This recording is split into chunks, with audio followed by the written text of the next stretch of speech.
നമ്മുടെ എല്ലാവരുടെയും ഫേവറേറ്റ് ആയ ചായക്കടയിലൊക്കെ കിട്ടുന്ന പോലത്തെ പരിപ്പോടൊന്നും തയ്യാറാക്കി നോക്കിയാലോ. നല്ല ക്രിസ്പിയായ പരിപ്പോട നമ്മുടെ കോളേജ് ക്യാൻറ്റീനിലും അതുപോലെ ഓഫീസിലെ ടീ ടൈമിലും വീട്ടിലെ സന്ധ്യാസമയത്തും നമ്മുടെ കൂടെ ഉണ്ടായിരുന്ന ഒരു രുചിയല്ലേ പരിപ്പ് വടയുടേത്. അതിനായി നമ്മളോട് ഒരു കപ്പ് വടപ്പരിപ്പാണ് എടുക്കുന്നത്. നല്ല വൃത്തിയായി കഴുകിയ ശേഷം നമ്മൾ 4 മണിക്കൂർ ഇത് കുതിർത്താനായിട്ട് മാറ്റി വെക്കുന്നുണ്ട്. കുതിർത്തിയ ശേഷം ഇതിൽ നിന്നും നമുക്ക് 2 ടീസ്പൂൺ പരിപ്പ് മാറ്റി വയ്ക്കാം. ഇത്രയും ബാക്കിയുണ്ട്. അപ്പോൾ നമുക്ക് ഇതിൽ നിന്നൊരു പകുതി ഭാഗം എടുത്ത് നമുക്കിപ്പോൾ മിക്സിയിൽ അരച്ചെടുക്കാം.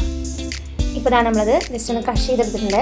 പ്രത്യേകം ഇതിലൊരു കാര്യം ശ്രദ്ധിക്കേണ്ടത്, ഫൈൻ പേസ്റ്റായിട്ട് അരച്ചെടുക്കരുത്. പിന്നെ അരച്ചെടുക്കുമ്പോൾ നമ്മൾ അല്പം പോലും വെള്ളം ചേർക്കാതെ അരച്ചെടുക്കണം. 2-3 തവണയായിട്ട് അരച്ചെടുക്കുന്നതാണ് നല്ലത്. ലോ സ്പീഡിൽ 4-5 സെക്കൻഡ് മാത്രം അടിച്ചാൽ മതിയാവും.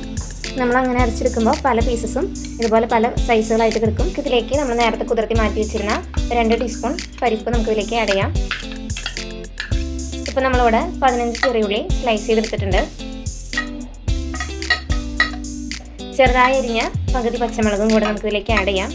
ചെറുതായി ചോപ്പ് ചെയ്ത 1 ടീസ്പൂൺ അളവിൽ വരുന്ന ഇഞ്ചി, പിന്നെ നമുക്ക് 3 കതിര് വേപ്പില നമ്മൾ ചെറുതായി പീസസായിട്ട് അരിഞ്ഞെടുത്തിട്ടുണ്ട്. പിന്നെ ഒരു 2 ഉണക്കമുളകും കൂടെ നമ്മൾ ഇതിലേക്ക് ആഡ് ചെയ്യുന്നുണ്ട്. പ്രത്യേകം ശ്രദ്ധിക്കേണ്ടത്, ഉണക്കമുളക് നമ്മൾ 2 ആഡ് ചെയ്യുന്നതുകൊണ്ട് തന്നെ എരിവിൻ്റെ കാര്യം ശ്രദ്ധിച്ചിട്ട് വേണം നമ്മൾ ഇതിലേക്ക് ആഡ് ചെയ്യാനായിട്ട്. നിങ്ങളുടെ ആവശ്യത്തിനനുസരിച്ച് എരിവ് നിങ്ങൾക്ക് ചേർക്കാവുന്നതാണ്.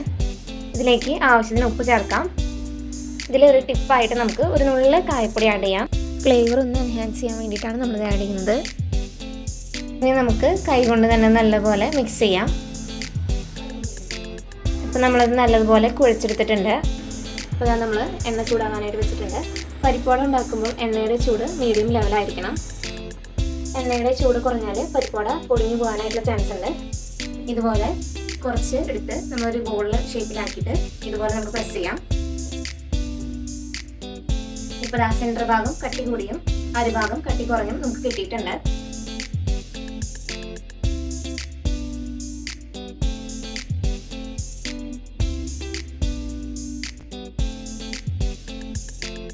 അപ്പോൾ ഇതെല്ലാവരും ഒന്ന് തയ്യാറാക്കി നോക്കണേ. അതുപോലെ നിങ്ങളുടെ അഭിപ്രായങ്ങൾ നമ്മുടെ കമൻറ്റ് ബോക്സിൽ വന്ന് അറിയിക്കുക. അപ്പോൾ നമ്മുടെ ചാനലൊന്ന് സബ്സ്ക്രൈബ് ചെയ്ത് നമ്മളെ സപ്പോർട്ട് ചെയ്യാൻ മറക്കരുത്. ഈ വീഡിയോ നിങ്ങൾക്ക് ഇഷ്ടമായെങ്കിൽ നിങ്ങളുടെ ടീ ടൈം ഫ്രണ്ട്സിന് ഇത് ഷെയർ ചെയ്യാൻ മറക്കല്ലേ. Thank you.